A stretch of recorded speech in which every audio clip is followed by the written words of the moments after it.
Praise the lord. యేసుక్రీస్తు దివ్యనామంలో ఉదయకాల సమయంలో వాక్యము వింటున్న మీ అందరికీ నా హృదయపూర్వక వందనాలు తెలియజేస్తున్నాను. దేవుడు ఈ ఉదయకాల సమయంలో 3 కార్యాలు మనం చేయాలని, ఆ తర్వాత 3 కార్యాలు ఆయన చేస్తానని దేవుడు జ్ఞాపకం చేయబోతున్నాడు.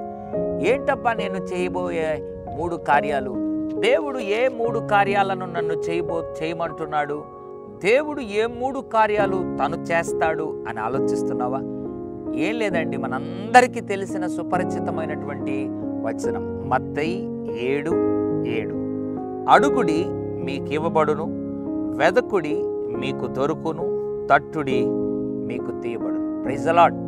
మొట్టమొదట మనం చేయాల్సిన కార్యం అడగాలంట, రెండవ కార్యం వెదకాలంట, మూడవ కార్యం తట్టాలంట. అడుగు ప్రతివానికి దేవుడు ఇస్తాడు. ఉదయకాల సమయంలో ఇంకా నువ్వు అడగకుండా లోకం మీద ఆధారపడుతున్నట్లయితే దేవుడు అంటున్నాడు, ఇక మీదట బిడ్డ మోకరించి ప్రార్థన చేసి నీకేది కావాలో అడుగు, నేను ఇస్తాను అంటున్నాడు. ఎందుకంటే అడుగుడి, అది మీకు ఇవ్వబడును అన్నాడు. ఆయన ఇస్తాడు. రెండవది వెతకు, ఆయన సన్నిధిని వెతకు, ఆయన రాజ్యమును నీతిని వెతకు, ఆయన సన్నిధిని నిత్యము వెతకు, ఆయన సన్నిధిలో కనిపెట్టు. నిశ్చయముగా దేవుడు దేని కొరకైతే నువ్వు వెతుకుతున్నావో అది దొరికే విధంగా చేస్తాడు. ఉద్యోగం కొరకు వెతుకుతున్నావా? ఇక మీదట దేవుని సన్నిధిలో వెతుకు, మోకరించి వెతుకు. దేవుడు ఉద్యోగాన్ని, మంచి వివాహ సంబంధాన్ని, గర్భఫలాన్ని నీకు దక్కేటట్లుగా చేస్తాడు. అవకాశాలు లేకుండా అన్ని ద్వారాలు మూయబడి ఉన్నాయా?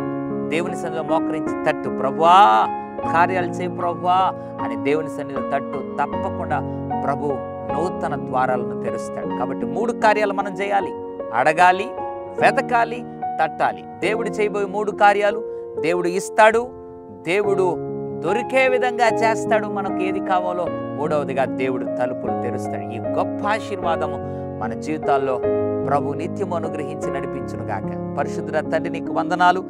ఇక మీదట అడిగే వారముగా, వెతికే వారముగా, తట్టే వారముగా మమ్మల్ని ఉంచి నీ ద్వారా గొప్ప ఆశీర్వాదాలు పొందుకునే కృప దయచేయమని యేసు నామములో ప్రార్థిస్తున్నాం తండ్రి. ఆమేన్. God bless you.